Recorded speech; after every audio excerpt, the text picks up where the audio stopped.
دەستگای ڕۆشنبیری جەمال عیرفان لە مەراسیمێکی شایستەدا 33 کتێبی لە بوارە جیاوازەکاندا بڵاو کردەوە. دەستگای جەمال عیرفان دەستگایەکی ڕۆشنبیری و ئەدەبیە لە ساڵی 2014 لە شاری سلێمانی دامەزراوە کار بۆ بەرەو پێشبردنی بواری نووسین و ئەدەب دەکات.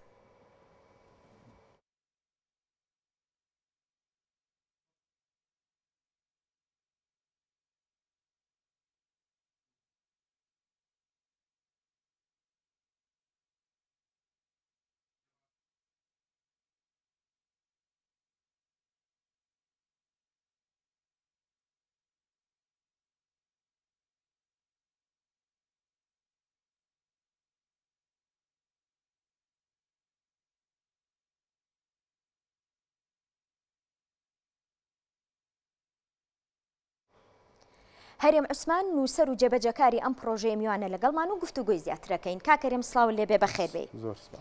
33 ناونیشانی کتێب بە یەک گوژمە خراە بەردەم خوێنەران. ئامانج لێی چی بوو؟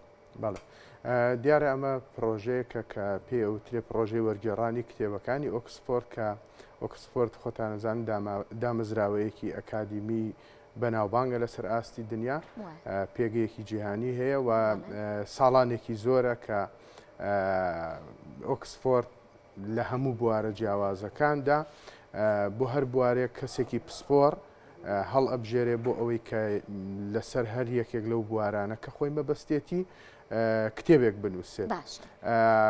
دامەزراوەی ئۆکسفۆرد بوارەکانی کە هەڵی بژاردووە دیاری کراونیە، لەبەرەوە بۆ منە یەکەم کتێبی بە تیرۆریزم دەست پێەکە، بەڵام منە لەسەر فەلسەفە، لەسەر زانست، لەسەر تەکنەلۆجیا، لە هەرج بوارێک کە تۆ بیگری کتێبی نووسیوە. جەمال عیرفان کە بە سپۆنسەری دکتۆر تاها ڕەسووڵە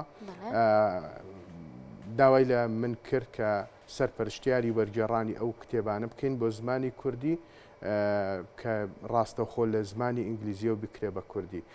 دیارە تا ئێستا بە دوو گوژمە 59 کتێب چاپ کراوە لەم پرۆژەیە. کتێبەکان خۆی زیاتر لە 700 کتێبەکە ئۆکسفۆرد نووسیویانە با بڵێن ئەو کتێبانەیان چاپ کردووە، زیاتر لە 25 زمانی دنیا ئەم کتێبانەی وەرگێڕاوە بۆ زمانەکانی خۆی. خۆشبەختانە کە زمانی کوردیش ئێستا هاتوۆتە سەر یەکێک لەو زمانانەوە ماوەی نزیکەی وا 2 ساڵێک ئەبێ کە ئێمە خەریکی وەرگێڕانین. تا ئێستا 59 کتێبی لێ چاپ کراوە و تا ئێستاش بەردەوامە لە بواری وەرگێڕانایە و تا کار لە وەرگێڕانی ئەکرێت.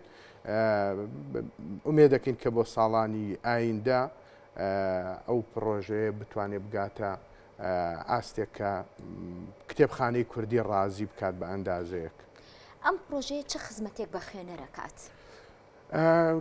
ئەم کتێبانە پرۆژەن واتە لە ئۆکسفۆردەوە بە پرۆژە هاتووە و ئێمەش لێرە وەگەڵێ نەکۆپی پێیز بەڵکو لەسەر بنەمای ئەوەی کە پێویستیەکی گەورەیە بۆ کتێبخانەی کوردی کە چۆن بتوانێت ئەو عەقڵە گەورانەی کە لەو پرۆژەیە هەیە بیهێنینە ناو زمانی کوردیەوە میوانداری بکەین، چونکە خودی وەرگێڕان بریتە لە دیالۆگکردن لە نێوان زمانەکان، کللتورەکان، شارستانیەتە جیاوازەکان وە ئەم پرۆژەیەش بە گشتی هێنانی بۆ ناو زمانی کوردی بە جۆرێک کە لە ڕاستی ئەوەندەی کە من خۆم وەک سەرپەرشتیاری نەبێت بەوەی کە وەگەڵێ باسی پرۆژەکە بکەم، بەڵام لە ڕاستیە تا ئەندازەیەکی زۆر لە کوالێتیەکی بەرزات وەرگێڕانی بۆ ئەکرێ هەم لە ڕووی زمانە کوردیەکەیەوە داڕشتنەوەکەی هەم لە ڕووی وەرگێڕان و ڕێنووس و هەتا دوایی. لەبەرەوە پێم وایە ئەمە خزمەتێکی زۆر گەورە ئەکا بە کتێبخانەی کوردی، بە خوێنەری کورد و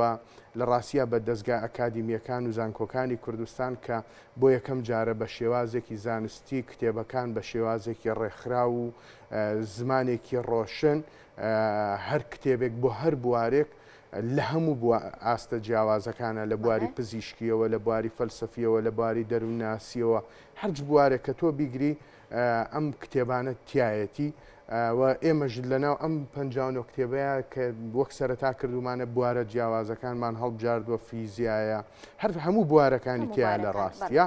بۆیە یەکەم ئەمە میوانداریەکەکە بۆ وەرگێڕی ئێمە کە خۆی لە بواری جیاواز بات بۆ ئەوی زمانی کوردی پەروەردە بکەین کە بتوانێت بواری جیاواز لەخۆ بگرێت. ئێمە لەکوێی زمانی کوردیا باسی ئەخلاقی پزیشکیمان کردو، لەکوێی زمانی کوردیا باسی پانە پەتاکان و باسی کۆمەڵێک بوار و چەمکی تاوەزەمان کردووە کە هەمووی ئەیگەنیتە ناو زمانی کوردی و ئەمە واکات دڵنیام کە خوێنەری کورد پێی ئاشنا ئەبێت وە دڵنیام خزمەتێکی باشەکات. لەگەڵ پەرسەندنی تەکنۆلۆژیا کتێبی ئەلکترۆنی چ کاریگەریەکی کردوتە سەر کتێبی چاپکراو؟ بێگومان ئەمە لەسەر ئاستی دنیا کێشەیەکی گەورەیە. ئەگەر نای بنێن کێشە یاخود لە ڕاستیا نای بنێن پێشکەوتن لەبەرەوەی کە شتێک نییە تەنیا ئێمە باسی خۆمان بکەین، کێشەیەکی جیهانیە گڵۆباڵەوە لەبەرەوە ئەمریکی واقعیشە لە ڕاستیا. بۆیە پێم وایە ئەمڕۆ هەمومان تەکنەلۆژیا بەکارێنین، هەمومان لەتر لە ڕێگەی موبایل بە یاخۆ کۆمپیوتەرەکانمانەوە هەر زانیاریەکمان بێ یەکەم شت وەگەڵی پەنا بۆ گوگڵ ئەبین.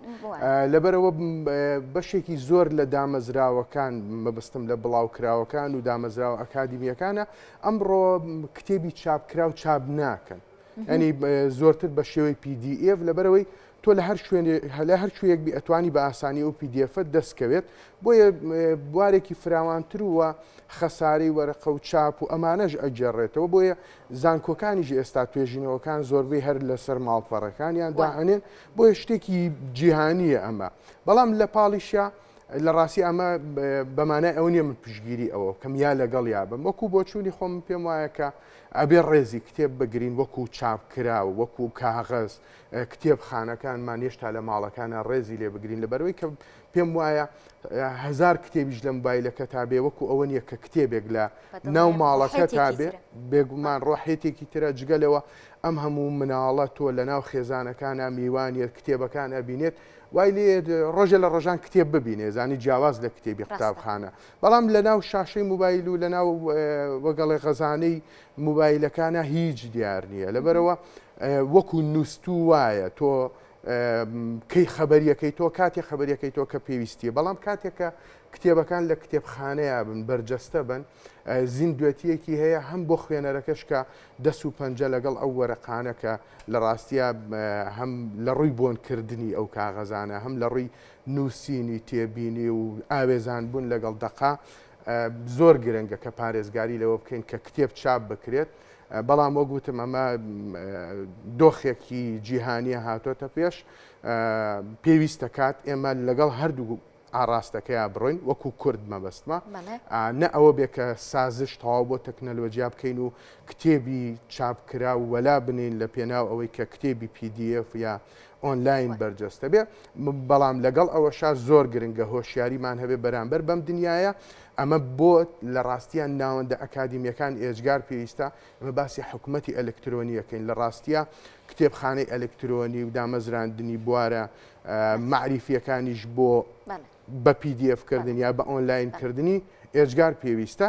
بۆیە گرنگە هاوسەنگیەک هەبێ بەڵام فەرامۆشی نەبێ بۆ هیچیان. هیوای سەرکەوتنتان بۆ خوازم، سپاس بۆ ئامادەبوونە. سپاس بۆ.